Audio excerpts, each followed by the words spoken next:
सांस्कृतिक कार्य संचलनाचा सांस्कृतिक ह्याचा पुरस्कार मिळणार मोठा आणि वर्षाचा आता तो पुरस्कार मिळाला. तुझं लिखाण जसं आहे तसं लब्ध्यांचा परिस्पर्श लब्ध्यांचा परिस्पर्श झाल्यावरती काय होतं ते हे मुखपृष्ठ.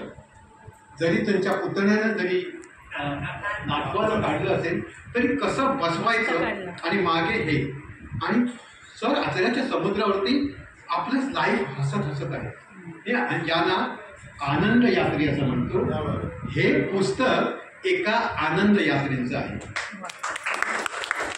लमरे सर मला वाटत होतं, मी 17मध्ये ह्याची वाचलं की दिनकर गांगल सारख्या कोणाच्या हातात हे पडलं पाहिजे आणि महाराष्ट्रात पोचलं पाहिजे.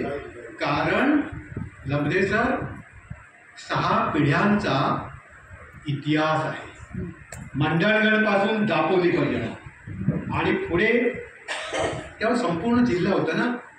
गेल्या 100 वर्षात कोकण सांस्कृतिक शैक्षणिक राजकीय शब्द मी वापरणार नाही, सामाजिक कौटुंबिक आपल्या बहिणींसाठी करणं हे गेलं हो. आता मी आणि माझं हे याचा अभ्यास जर कोणाला करायचा असेल, याची जर PhD करायची असेल, PhD म्हणतोय मी, तर हे पुस्तक मला त्याच वेळी वाटत होतं लमरे सर की हे पुस्तक प्रातिनिधिक स्वरूपाचं आहे. कारण मला थोडा श्वास लागतोय बोलताना. महाराष्ट्रातील एका सुसंस्कृत प्राथमिक शिक्षकाची आत्मकहाणी. मी हा शब्द जाणीवपूर्वक वापरला, सुसंस्कृत प्राथमिक शिक्षक. पु ल देशपांडे आपल्या ग्रामीण भागात गेले होते आणि विचारलं की सुसंस्कृत शिक्षक म्हणजे काय. त्यावेळेच्या शिक्षकांनी ग्रामीण भागातल्या सांगितलं असेल किंवा पुलंचा विनोद असेल. ते म्हणाले इतर शिक्षकामध्ये ज्याचं संस्कृत बऱ्यापैकी चांगलं आहे ते शिक्षक सुसंस्कृत आणि बाकीचे असंस्कृत.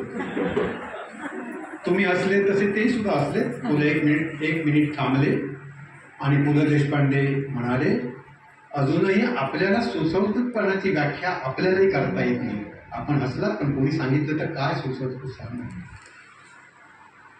पुढे त्यांना विनोबा भावेनी संस्कृतीबद्दल काय म्हटलं आहे. प्रकृती, विकृती आणि संस्कृती.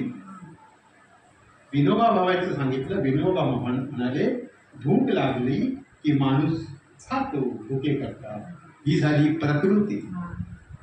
विकृती, भूक लागली की आपलंही खातो, दुसऱ्याचं ओरबाडूनही खातो, ही झाली विकृती. आणि संस्कृती म्हणजे स्वतःचं पोट भुकेने तळमळत आहे आणि दुसरा कोणतरी दिसलाय, तीन भुकेला दिसता कोणी, घास मुखीचा मुखी घालूनी, दुःख नेत्रिते ह्या माणसाने केलं. बहिणींसाठी, समाजासाठी दुःख नेत्रिते घेता पिऊनी थोडी पाझर पाषाण. म्हणून आज हा आपल्याला पाझर फुटलेला आहे. कारण ही संस्कृती आहे. अंग्रेशात ही जर व्याख्या आपल्यात बसवायची असेल तर माझा पगार आहे तो मी घेतो आहे, माझी सकाळची शाळा, दुपारची शाळा, माझं कुटुंब, बस. मी कोणाच्या कथेत नाही, वार्तेत माझं अध्यापन करतोय. शिक्षकांचं प्रकृती. विकृती वाढत चालली आहे. पगार आपला आहेच 1,00,000-1.5 लाख रुपये.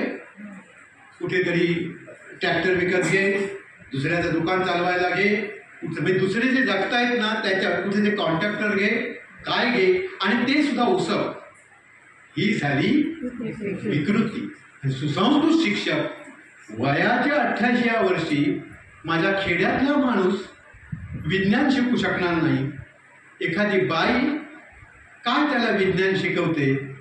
म्हणून त्यांनी आज ह्या वयात मी उपसंचालक, शिक्षण संचालक, आता माझा या प्रकृतीवरतीच विश्वास नाही. एखादा माझा अंगणी म्हणजे माझ्या जवळचा आहे म्हणून पूर्णतः. परंतु 88व्या वर्षी सुद्धा एक पुस्तक काढतो. मला विज्ञान आणि मानव नाव दिलं तर मी लगेच बदललं. सर मानव आणि विज्ञान करा, म्हटलं वगैरे ते माझं ऐकतात सगळेजण. आणि याला म्हणतात सुसंस्कृत शिक्षक. उज्ज्वला म्हणाली उज्ज्वला त्याची पारायण केली पाहिजे. प्रत्येकाच्या घरात ते पडले. संकट आलं मी या माणसाला श्रीमंत आनंद यात्री हिरलेकर गुरुजी असं समजतो. माझं ते गुरुजी नव्हते. आम्ही ज्यावेळी शिक्षक म्हणून लागलो त्यावेळी